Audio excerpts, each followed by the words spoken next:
Lahore Ishra market से सोने के ताजरों का 20 किलो सोना लूटने वाला वसीम अख्तर कैसे पकड़ा गया?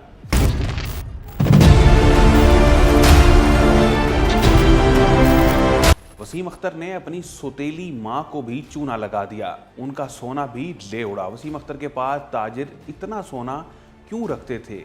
1 अरब रुपए का सोना। तकरीबन 1 अरब के करीब बनेगा। यहाँ से जब फरार हुआ है, लेके गया है, तो वो किस तरह लेके गया? थैले बनाए हुए थे, बैग बनाए हुए थे, वो 4 बैग हैं और अपनी पॉकेट्स में उसने सोना डाल के वो लेकर गया।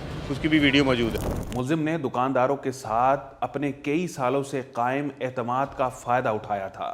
मुल्जिम ने अपने मंसूबे की किसी को हवा भी ना लगने दी। वो अपने बच्चों को पहले ही बैरून मुल्क मुंतकिल कर चुका था। वो अपना लाहौर वाला घर भी फरोख्त कर चुका था। उससे रब्ता किया तो उसने यही बताया कि जी मेरी भाभी फौत हो गई हैं, इस वजह से मुझे अचानक जाना पड़ा है। 4 दिन बाद मैं दुकान खोलूँगा, मैं कराची जा रहा हूँ, दुकान खोलूँगा तो फिर आपको सामान आपका दे दूँगा। 4 दिन बाद हमने उससे रब्ता किया तो उसके फ़ोन बंद थे और कोई रब्ता नहीं हुआ। उसके घर गए तो वो घर सेल आउट करके चला गया हुआ था। वहाँ बेच के चला गया। वहाँ दूसरी पार्टी को बैठी हुई है। वसीम अख्तर 30 साल से इशरा मार्केट के पास सोने की मार्केट में सोने का काम कर रहा था। वो असर व रसूख वाला बंदा था। ज्वेलर्स एसोसिएशन का साबिक सदर भी रह चुका था। ये सोना, एक तो सोना है, दूसरा वो कमेटी होल्डर था, यानी कि फी पर्सन अगर 30 मेंबर हैं तो 30 मेंबर 19 महीने तक 2-2 लाख रुपए देते रहे हैं। ये एक लेदर स्कैंडल है। सोने कैश अलग है और सोना अलग है। ये सब हम कैलकुलेट करेंगे। कमेटी कितने की बनती है? ये तकरीबन 60 लाख की है पर मंथ। अब उसके फैक्ट्रीज भी हैं तकरीबन 15। ये बढ़ता चला जा रहा है। जिसको नुकसान हुआ, लोगों को ये उम्मीद नहीं होती कि हमें वापस मिलेगा।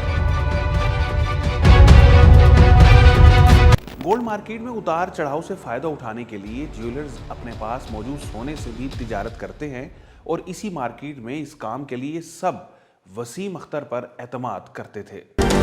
बीबीसी की रिपोर्ट के मुताबिक वसीम अख्तर के पास ना सिर्फ इचरा बल्कि पंजाब के दीगर शहरों के सुनारों का सोना भी था।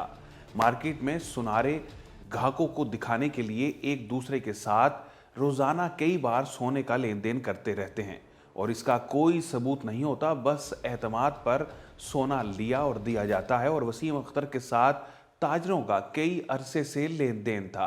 कितना मिलना जुलना था? तकरीबन 15 साल। कभी ऐसी बात आई हो, कभी उसने कोई चीज़ वैसे पैसे मांगे हो उधार, कोई सोना लिया हो वापस ना दिया हो? नहीं, इस तरह का कोई मसला नहीं था। काम चल रहे थे, आम रूटीन। 40 साल से वो काम कर रहा है। कभी वो चीज़ हमें ये शक भी नहीं हुआ या कभी हमारा ज़हन भी नहीं उतर गया ये इस कैटेगरी का आदमी है। तो क्या उसके हालात ऐसे थे कि फाइनेंशियली वो इतना कमज़ोर था कि उसने यहाँ से इतने लोगों का सोना वगैरह जमा किया और लेकर फरार हो गया, या घर से रजा हुआ था वो?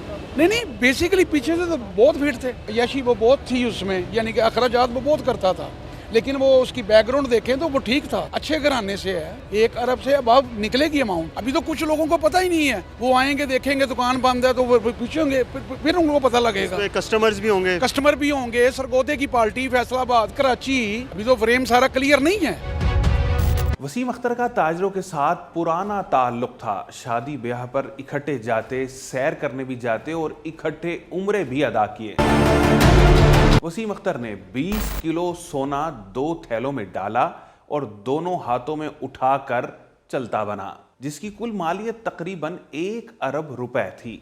वसीम अख्तर अपनी सौतेली वालदा का भी 2.5 किलो से जायद सोना लेकर गायब हो गया था, जिसकी कुल मालियत करोड़ों रुपए बनती है। वसीम की सौतेली मां ने अपनी मुद्दत में वसीम के खिलाफ मुकदमा भी दर्ज करवाया था। थाना इचरा की पुलिस ने मोहम्मद अहमद सदीकी नामी मुद्दई की दरखास्त पर वसीम अख्तर के खिलाफ धोखाधड़ी और फ्रॉड की दफ़ा 406 के तहत मुकदमा दर्ज किया। मुद्दई का दावा था कि उन्होंने 4 दिसंबर को वसीम अख्तर के पास 588 ग्राम सोने की 8 चूड़ियां रखवाई थीं, जिनकी मालियत 2 करोड़ 25 लाख रुपए बनती है। तो आपका कितना मालियत का सोना बनता है? इसमें कैश भी अलग से था? नहीं, कैश मेरा कोई नहीं था, मेरा सोना ही था। तकरीबन 55 तोले और तकरीबन 2.5 करोड़ रुपए उसके बनते हैं।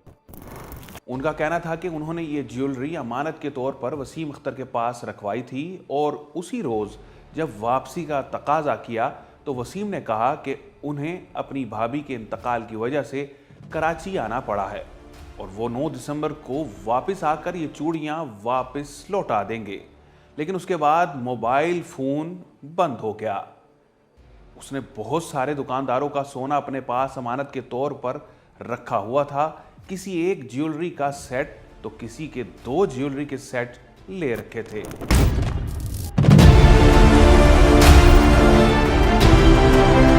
वसीम अख्तर ने अपना लाहौर वाला घर भी फरोख्त कर दिया था। मुलजिम की दुकान पिछले 7-8 रोज से बंद थी।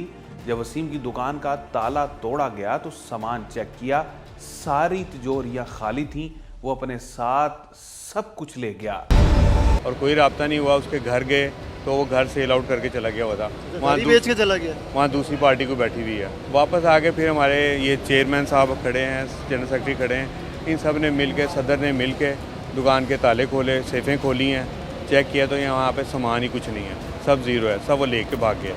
इस मामले में मुतासिरीन की बहुत बड़ी तादाद थी जिनके साथ फ्रॉड करके वसीम उनका सोना ले गया था। अलबत्ता ताजरों ने 40 फ्रॉड की दरख्वास्तें दी, जबकि थाना इसरा में 10 मुकदमात दर्ज हैं। तकरीबन कोई मेरा ख्याल 12-13 FIR हो गई हुई हैं, कोई 10 एक पेंडिंग पे थी। 10 पेंडिंग में थी। हाँ जी। और सिर्फ इस मार्केट के ताजिर नहीं थे, दूसरी मार्केटों के भी ताजिर थे। ये सराफा बाजार के भी थे, अनारकली के भी थे, सरगोदे के हैं, फैसलाबाद के हैं, सियालकोट के हैं, यहाँ के भी हैं ताजिर। ठीक है। वसीम अख्तर ये सोना लेकर इस्लामाबाद चला गया था। वहाँ एक किराए के मकान में रिहाइश पजीर था। उसने अपने पुराने मोबाइल फरोख्त कर दिए थे कि पुलिस उसे ट्रेस ना कर पाए। इधर पुलिस वसीम की तलाश में जदीद हरबे इस्तेमाल कर रही थी। फिर एक दिन उसने नया मोबाइल खरीदा और नई सिम खरीदी। जैसे ही उसने सिम ऑन करके किसी को कॉल की तो वो फौरन ट्रेस हो गया। तफ्तीश के दौरान वसीम अख्तर ने पुलिस को बताया कि वो 20 किलो सोना साथ लेकर नहीं आया, बल्कि जो सोना वो लेकर आया उसमें से कुछ नकली भी था। पुलिस ने वसीम अख्तर से 16 ग्राम कम 3 किलो सोना, 3 करोड़ रुपए और महंगी गाड़ी बरामद की।